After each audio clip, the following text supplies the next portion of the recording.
They just sold a house in L.A. called The One, and it's a great story. Oh, they and sold it. I subscribed to the L.A. Times. They sold it, and the thing about this house is the builder is in a shitload of debt. If you go to the LA Times article, which you're not subscribed to, but I'll give you the time to subscribe right now for $1 for 6 months, what publications are you subscribed to for the good of the show? Wall Street Journal, I finally signed up for. Here's what no. This is what you should be subscribed to. And I'm not kidding. Okay. And you could submit this and I'll pay for it like I do everything else. Here's what you should literally be subscribed to. The New York Times, the LA Times, the Wall Street Journal, probably the Miami Herald, Chicago Tribune, especially because of Lightfoot, the Chicago Tribune, the Boston Globe. Like, you should subscribe to like 10 or 20 papers, truly. Okay. You know, even the Cleveland Plain Dealer, because there's stories in there. Okay. You know what I mean? But again, I know it's your, like, how do we do less, spend less, do it on the cheap. Well, this is my one of 6 free articles for the month for LA Times. So. Well, is that the way to build a show? No. Into an empire? It is not. Trying to have 6 free articles? No. That's right. Thank you.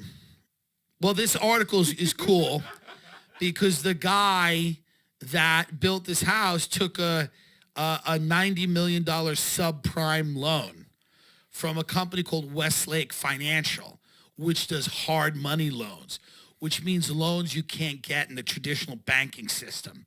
So the developer took this loan, and then he went wild. I mean, he built this massive home. It's 100,000 square feet. It's grotesque and heinous, vulgar. And this guy then had trouble selling it. So then he was like, hey, he went to Westlake Financial. He's like, and this guy's a billionaire that is building the home. And he goes, well, hey, why don't I just live in the house and we'll do, I swear to God, this is all in the article. He goes, we'll do celebrity boxing events. We'll make our money another way. We don't have to sell it. We won't flip it. I got in too deep. I went too crazy. I spent too much money. He goes, we'll do celebrity boxing events, and then I'll do the best entertainers in the world. Michael Jackson, Whitney Houston, and they'll all be holograms. And there'll be holograms, and then people beating the shit out of each other in the backyard, and then holograms of Michael Jackson and Whitney Houston. And that's how we'll make our money instead of flipping the house. Read a little bit of the article. It's it is interesting when you get to this point where you start building things that are this big. And again, you want to sell it for more money? Lift the sanctions. Okay, so the mega mansion known as The One sold Thursday for $126 million at a bankruptcy auction. It's a deal. By the way, $126 million for that house is a steal. It's a steal. $126 million. It's a good price. It's Bel Air prime. That's a huge discount from $295 million listing price, even with the 12% auction fee, bringing the total to $141 million. It set a record for the costliest house sold at auction, but it fell well short of the California sales record set by venture capitalist Mark Andreessen, who purchased a Malibu estate for $17.7 million. So this is still leagues and above. Wait a minute, 17.7. Who gives a fuck? Why is that even in the article? They put a period here. That's it should be $177 million. Yeah, I don't know why they put a period there. That doesn't make any sense. The most ever spent on a U.S. residence was $238 million by hedge fund mogul Ken Griffin for a New York City penthouse in 2019. Right. Several international sales have surpassed $300 million, though. So the buyer will be disclosed by March 8th when paperwork must be submitted. I hope it's Putin. I pray to God it's Putin. What a great show. Putin's in Bel Air. It says the buyer pool for this is very small. And with everything happening in Russia, all of a sudden those Russian billionaires who may have been your best bet to buy it are pulling out. Lift the sanctions. Yeah. Lift the... It's not their fault they own a yacht. It's not their fault Putin went a little wacky. It's not their fault. Is it Roman Abramovich's fault? It's not. He's got to sell the Chelsea Football Club. It's not his fault. Shout out to Roman Abramovich. It says here, The guy who bought it just got a great deal. He's got people willing to pay $50,000 a day just to do commercials and films. I mean, that's going to be a long time to make your money back. That's not a good deal at all. What are you, an idiot? What the realtor said. Yeah, well, these people are brain dead. Hanky? Who's Hanky? I don't know who Hanky is. Oh, the largest creditor is Los Angeles billionaire Don Hankey, who lent Yes. $106 million to the dream project of He's developer a hard Niall scrabble subprime lender scumbag who's got an office, I think, in the Valley, right? Westlake Financial. West Side Westlake Financial. Yeah. And he's a real old school scumbag. And he lent this guy $90 million or something. He lent him exactly $106 million, and the lender is owed more than $130 million in secured debt, including money he provided in bankruptcy to repair and spiff up the property. Yeah, so and now who did he lend it to? Who did Hanky lend this? The developer, Niall Naomi. Yeah, Niall Naomi, who's a billionaire in L.A., right?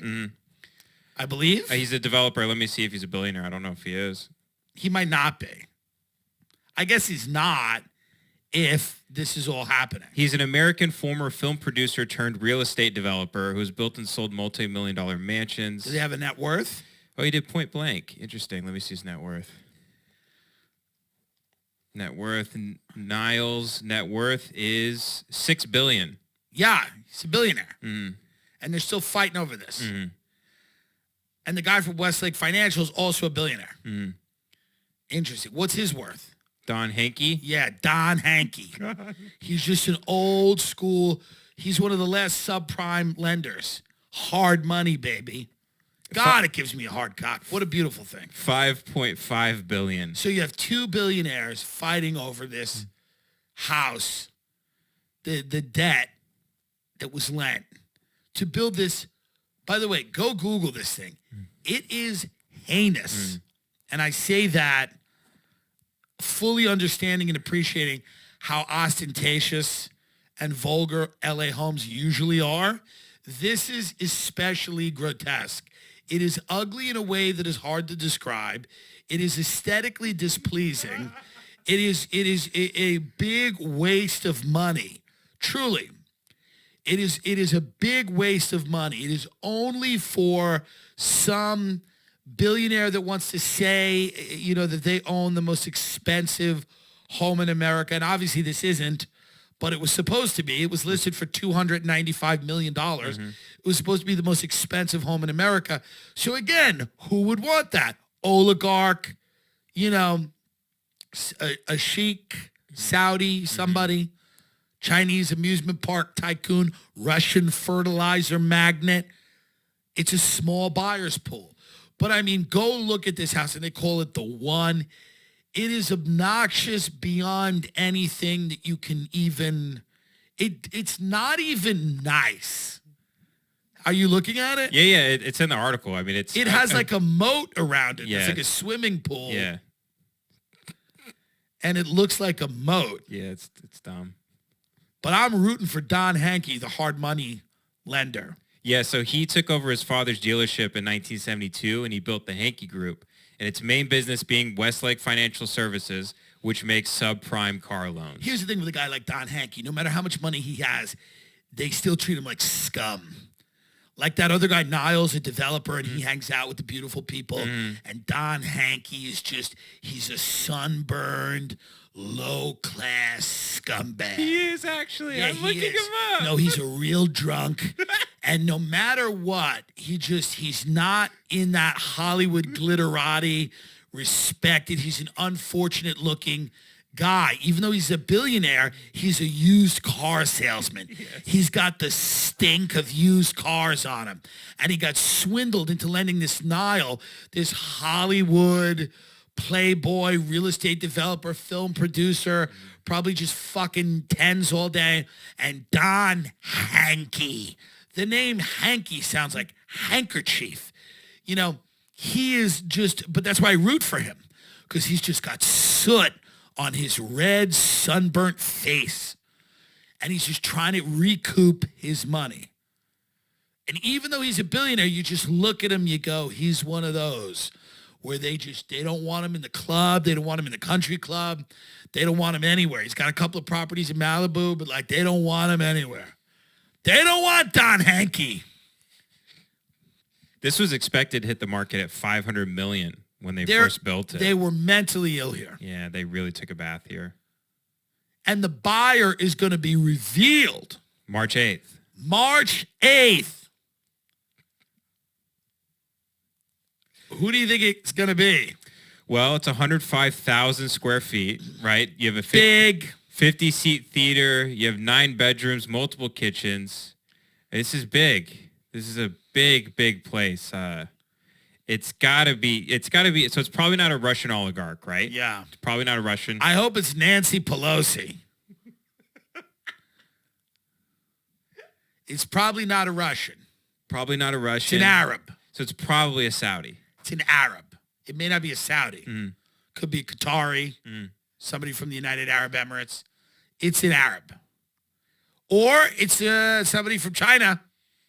But I don't know. Because of COVID and everything. But we won't know because it'll just be the name of their company, their offshore Most thing. likely, unless they want you to know they own it. They may want you to know they own it. I don't know.